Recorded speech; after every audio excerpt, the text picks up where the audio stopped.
కళమారుతున్న జీవితం కలతలోకి జారెనా కలలు గన్న కనులకు నీటి చెమ్మ తగిలెనా వెలుతురైన ప్రతిదినం చూపుతోంద వేదన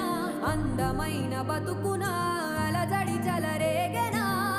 ఏమిటి నీ పాపం